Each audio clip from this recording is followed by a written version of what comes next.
ముఖం బాగాలేక అద్దమ్మల కొట్టిండట. ఏంద్రాబాయ్ ఏం చేసినావంటే కేసీఆర్ అప్పులపాలు చేసిపోయిండు, నాకు శాతం అయితలేదు, నాతో అయితలేదు. ఏం అప్పులపాలు చేసిండు కేసీఆర్ నేను చెప్తా. కేసీఆర్ అప్పులు చేసిండు అంటే 1000 గురుకుల పాఠశాలలు పెట్టిండు. కేసీఆర్ అప్పు చేసిండంటే మరి 45 లక్షల ఎకరాలకు నీళ్లు ఇచ్చే కాళేశ్వరం లాంటి ప్రాజెక్టు కట్టిండు. కేసీఆర్ అప్పు చేసిండంటే జిల్లాకు ఒక మెడికల్ కాలేజ్ పెట్టి ఇలా ఎస్సీ ఎస్టీ బీసీ మైనారిటీ పిల్లలకు చదువు చెప్పించిండు. కేసీఆర్ అప్పు చేసిండంటే జిల్లాకు ఒక నర్సింగ్ కాలేజ్ పెట్టిండు, బ్రహ్మాండంగా మన పిల్లలు నర్సింగ్ చదువుకునే అవకాశం ఇచ్చిండు. కేసీఆర్ అప్పు చేసిండు అంటే 24 గంటల కరెంట్ ఇచ్చిండు. కేసీఆర్ అప్పు చేసిండంటే 200 పెన్షన్ 2000 చేసిండు. కేసీఆర్ అప్పు చేసిండంటే 15 లక్షల మంది ఆడబిడ్డలకు కేసీఆర్ కిట్లు ఇచ్చిండు. కేసీఆర్ అప్పు చేసిండంటే 15 లక్షల మంది ఆడపిల్లలకు కళ్యాణ లక్ష్మి షాదీ ముబారక్ కింద ఒక మేనమామ లెక్క 1,116 రూపాయలు ఇచ్చిండు. కేసీఆర్ అప్పు చేసిండు అంటే అవును 6 లక్షల మంది దివ్యాంగులకు నెలకు 6,000 పెన్షన్లు ఇచ్చిండు. నువ్వేం చేసినావా? కేసీఆర్ అప్పు చేస్తే హైదరాబాద్ లో 1,00,000 డబుల్ బెడ్రూమ్ ఇల్లు కట్టిండు. నువ్వేం చేసినావు? 4 లక్షల కోట్ల అప్పు చేసి చెప్పును ఒక పని చెప్పు. కేసీఆర్ అప్పు చేస్తే 73,000 కోట్లు రైతుల ఖాతాల్లో రైతు బంద్ చేసిండు. నువ్వేం చేసినావు? రైతు బంద్ అయ్యవు, యూరియా బస్తా ఇయ్యవు, కళ్యాణ లక్ష్మి టైంకు రాదు, కేసీఆర్ కిట్ ఎత్తేసిండు, రంజాన్ తోఫా బంధు, బతుకమ్మ చీర బంధు, కొత్తవి రాకపోగా ఉన్నాయే పోయినాయి కదా. నువ్వు వచ్చినాక చేసింది ఏంది?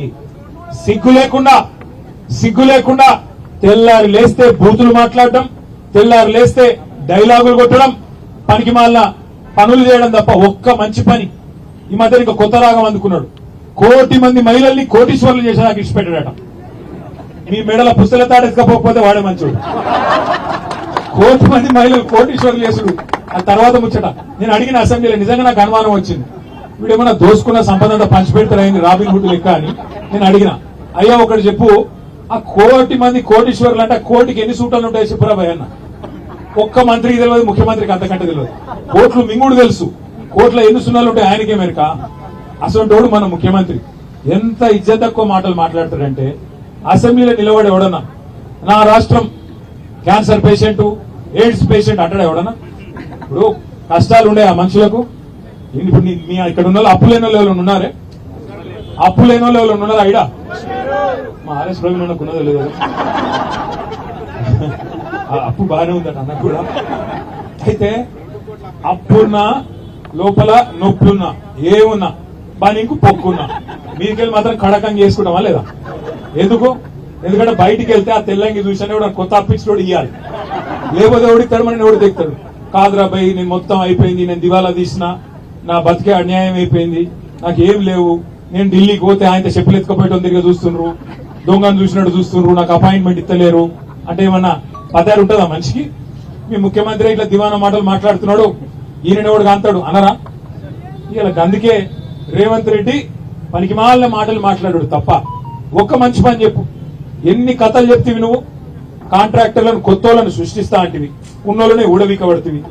10,000 మందిని కేసీఆర్ తయారు చేస్తే చిన్న చిన్న కాంట్రాక్టర్లు వాళ్ళు నీలాగా కోట్లు దోసుకునేటోళ్ళు కాదు, కోట్లు సంపాదించుకునేటోళ్ళు కాదు, చిన్నవి తమ కుటుంబాన్ని నడుపుకునేందుకు ఇలా రోడ్డున పడే పరిస్థితి తెచ్చినావు.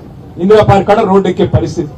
అందుకే రేవంత్ రెడ్డిని, కాంగ్రెస్ ప్రభుత్వాన్ని, ముఖ్యంగా ఎస్సీ ఎస్టీ డిక్లరేషన్ ఇచ్చిన మల్లికార్జున్ ఖార్గే గారిని, లీడర్ ఆఫ్ ఆపోజిషన్ రాహుల్ గాంధీని మనం అడగాలి, రేవంత్ రెడ్డిని కాదు. రేవంత్ రెడ్డి నెల పైసలు పంపి ఆయన కుర్చీ కాపాడుకుంటున్నాడు, కానీ పైన ఢిల్లీ వాళ్ళు అసల్లంగలు. ఈయనను మోస్తున్నది వాళ్ళు, ఈయనను మన మీద రుద్దింది వాళ్ళు, నెల పేమెంట్ కప్పం కట్టించుకొని ఈయనకు మళ్ళా రెన్యువల్ చేస్తున్నది వాళ్ళు. ఈయన రెగ్యులర్ సీఎం కాదు, రెన్యువల్ సీఎం. నెల రెన్యువల్ కావాలి ఈయనకు. పైకి ఢిల్లీకి పైసలు పోకపోతే రెన్యువల్ రాదు. నెలకు మళ్ళా బ్యాగులు పోవాలి, మోసుకుంటూ పోవాలి, పోయిసాడ పెట్టి లెక్క పెట్టుకొని మొత్తం మళ్ళీ అప్పుడు రెన్యువల్ టాంప్ వేసి పంపిస్తారు.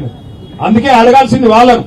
అవసరమైతే నేను ప్రవీణ్ కుమార్ గారిని కోరుతా ఉన్నా, ఇక్కడ కాదు అది అంటారు చూడు, చిల్క ప్రాణం మాయల ఫకీరు ప్రాణం చిల్కలు ఉన్నట్టు రేవంత్ రెడ్డి కథ ఎక్కడ ఉంటుంది అంటే ఢిల్లీలో ఉంటుంది, టెన్షన్ పత్ర. అవసరమైతే జంతర్ మంతర్ కోదాం, ఢిల్లీ కోదాం, విడిచిపెట్టద్దు. ఏదో ఇందిరా పార్క్ వచ్చినాం కదా, వీడికి అయిపోయింది కదా, ఇక చాలు కదా అంటే కాదు. ఖచ్చితంగా జీవో నంబర్ 17 రద్దయ్యేదాకా, రేవంత్ రెడ్డికి బుద్ధి వచ్చేదాకా, వాళ్ళు చెప్పినట్టు ఎస్సీ ఎస్టీ డిక్లరేషన్ లో ఖచ్చితంగా 30% ఎస్సీ ఎస్టీలకు, బీసీ డిక్లరేషన్ లో చెప్పినట్టు 42% బీసీలకు కాంట్రాక్టులు వచ్చేదాకా ఇడిచిపెట్టద్దు రాహుల్ గాంధీని, మల్లికార్జున్ ఖార్గేని వదిలిపెట్టకుండా పోరాటం చేస్తేనే, చివరిదాకా లక్ష్యం సాధించేదాకా పోరాటం చేస్తేనే అది ధీరోదాత్తుని లక్షణం. మధ్యలోనే ఒకరోజు గడబడి చేసినామా, ఆర్ఎస్పీ పిలిచింది కాబట్టి వచ్చినామా, అట్లా కాదు. ఆర్ఎస్పీకి ఏం బాధ ఇయ్యాలా, ఆయనకేం బాధ అంటున్నా, ఆయనకేం అవసరం ఉంది ఇవాళ ఈ ఎండలో మీతో వచ్చి కూర్చునేందుకు? మీరు బాగుండాలనే కదా, మీరు బాగుండాలి, మీలాగా ఇంకా వేలాది మంది బాగుపడాలని ఆరాటం తప్ప ఇంకోటి కానే కాదు కదా. అందుకే నేను మిమ్మల్ని ప్రార్థించేది, ఇవాళ అధికారం అనేది ఎవరికి శాశ్వతం కాదు. 10 ఏళ్లు మనం చూసినాం, అధికారంలో ఉన్నప్పుడు ఏమైనా 4 మంచి పనులు చేస్తే ప్రజలు యాదికి పెట్టుకుంటారు, తప్పకుండా యాదికి పెట్టుకుంటారు. ఆయన అంటాడు రేవంత్ రెడ్డి, నేను నీలాక అయ్య పేరు చెప్పుకొని రాలేదు అని. నేను చెప్పిన అందుకే, నేను బరాబర్ మా అయ్య పేరు చెప్పుకొని వచ్చినా మా అయ్యకు మంచి పేరు ఉంది రాబోయ్, ఖచ్చితంగా తెలంగాణ తెచ్చిన మొగోడు మొనగాడు ఖచ్చితంగా మా అయ్య పేరు చెప్పుకుంటా. కానీ నీ మన్మడు కూడా నీ పేరు చెప్పుకోవాలంటే 4 మంచి పనులు చేయరని ఆయన అని చెప్పిన. అన్ని లుచ్చ పనులే చేస్తే రేపు నీ పిల్లలు కూడా నీ పేరు చెప్పుకునే వాళ్ళు లాంగుండే వాని గురించి నేను చెప్పాలి. అందుకే చెప్తున్నా రేవంత్ రెడ్డికి, 4 మంచి పనులు చేయి, నువ్వు చెప్పిన మాటలు నిలబెట్టుకో. 30% ఎస్సీ ఎస్టీలకు కాంట్రాక్ట్లు ఇస్తాను, 42% బీసీలకు ఇస్తాను, అప్పుడే రేపు ఎవరన్నా నీకు మళ్ళా సప్పట్లు కొడతారు. లేకపోతే అధికారంలో ఉన్న రోజులు చుట్టూ మస్తుకుంటారు డబ్బా కొట్టేటోళ్ళు. తర్వాత ఎలక్షన్లకు వస్తే, రోడ్డు మీదకి వస్తే, సెక్యూరిటీ లేకుండా వస్తే అప్పుడు తెలుస్తుంది నీకు అసలు కథ ఏందో. ఏదన్నా ఒక ఊర్లోకి పోయే పరిస్థితి ఎలా కాంగ్రెస్ వాళ్ళు యూరియా ఇయ్యరు, పంట కష్టపడి పండిద్దామంటే రైతు బంధు ఇయ్యరు, కష్టపడి పండించిన పంట అది కొనరు. మక్కలు రోడ్ల మీదనే, వడ్లు రోడ్ల మీదనే, వానలు కొడితే ఎప్పుడు కొట్టకపోతే ఇక్కడికి వచ్చిన వాళ్ళలో రైతులు కూడా ఉన్నారు. ఎప్పుడు పోతుందో ఏమైతుందో ఆడ వాన కొడితే మా పరిస్థితి ఏందో అని బాధ. ఇవాళ ఒక తీరు బాధ లేదు రాష్ట్రంలో. ప్రతి వర్గం ఇవాళ ఈ ప్రభుత్వంలో తల్లడిల్లిపోతా ఉన్నది. ఎలక్షన్ ఎప్పుడు వస్తుందా, ఎప్పుడు కర్రు కాల్చి వాత పెడదామా, ఎప్పుడు కాంగ్రెస్ ను పొంద పెడదామా అని చెప్పి ఇలా ప్రతి ఒక్కరు చూస్తా ఉన్నారు. నాకైతే విశ్వాసం ఉంది, మీరు గట్టిగా ఉంటే ఇదే పద్ధతిలో ఐక్యతను ప్రదర్శిస్తే పెద్దలు కేసీఆర్ గారితో కూడా మేము మాట్లాడతాం.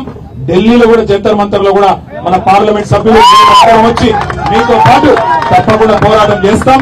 ప్రభుత్వం దిగి వచ్చేదాకా రేవంత్ రెడ్డికి బుద్ధి వచ్చేదాకా వదిలిపెట్టవద్దు. దీనికి ఆర్ఎస్పీ గారే నాయకత్వం వహిస్తారు. మొన్ననే మీరు చూసినారు, మైనర్ బాలిక మీద అఘాయిత్యం జరిగితే పార్టీ తరఫున చిన్న ఒక సూచన చేస్తే ఆర్ఎస్పీ గారు ఎట్లా ఎంబడబడ్డాడో, ఎట్లా ఆ అమ్మాయికి న్యాయం జరిగేదాకా పోరాటం చేసిందో మీరు చూసినారు. అదే పద్ధతుల్లో ఎక్కడ అన్యాయం జరిగినా తప్పకుండా గులాబీ జెండా మీతో ఉంటది. కేసీఆర్ గారి శిష్యులమైన మేమందరం మీతో ఉంటాం. ఆర్ఎస్పీ గారు, నేను, కౌశిక్ రెడ్డి గారు, మా సత్యవతి గారు అందరం కూడా శ్యామ్ ఎంబడ మీ ఎంబడ ఉంటాం. తర్వాత కార్యాచరణ కూడా రూపొందించండి. ప్రతి ఎమ్మెల్యేని కలవండి, ప్రతి ఎంపీని కలవండి, వాళ్ళకి వినతి పత్రం ఇవ్వండి. ప్రతి కలెక్టర్ను కలవండి, వినతి పత్రం ఇవ్వండి. చీఫ్ సెక్రటరీని కలవండి, వినతి పత్రం ఇవ్వండి. మంత్రులను కలవండి, వినతి పత్రాలు ఇవ్వండి. మర్యాదగా ఇంటరు. వినకపోతే ఏం చేయాలనో తప్పకుండా మళ్ళా కూర్చుందాం, నిర్ణయం తీసుకుందాం. తప్పకుండా మీకు సంఘీభావంగా అండగా ఉండడమే కాకుండా మళ్లీ మన ప్రభుత్వం 2028లో వస్తుంది. ఒకవేళ ఈ మూర్ఖులు రద్దు చేయకపోతే రేపు 10,000 కాదు, ఒక 50,000 మందిని కాంట్రాక్టర్లుగా చేసే బాధ్యత నేను తీసుకుంటా అని చెప్పి మళ్ళొకసారి మీ అందరికీ పేరున ఆశ్వాసన ఇస్తూ, మరి పెద్దలు కేసీఆర్ గారికి చెప్పినాం. ఇక్కడికి వస్తుంటే నేను ప్రవీణ్ గారు సార్ ఇట్లా పోతున్నామంటే ధైర్యం చెప్పండి, ఎవ్వరు బేజారు కావద్దు. మళ్ళా మన ప్రభుత్వం వస్తుంది, వచ్చినాక ప్రతి ఒక్కరికి న్యాయం చేద్దాం. మిత్తితో సహా ఈ ప్రభుత్వం ఈ దుర్మార్గులు చేస్తున్న తప్పులకు మిత్తితో సహా వసూలు చేపిద్దామనే మాట కూడా వారు చెప్పినారు. తప్పకుండా మీరందరూ ధైర్యంగా పోరాటం కొనసాగించాలని కోరుతూ నాకు ఈ అవకాశం ఇచ్చినందుకు పేరున మీ అందరికీ నమస్కారాలు తెలియజేస్తూ జై తెలంగాణ.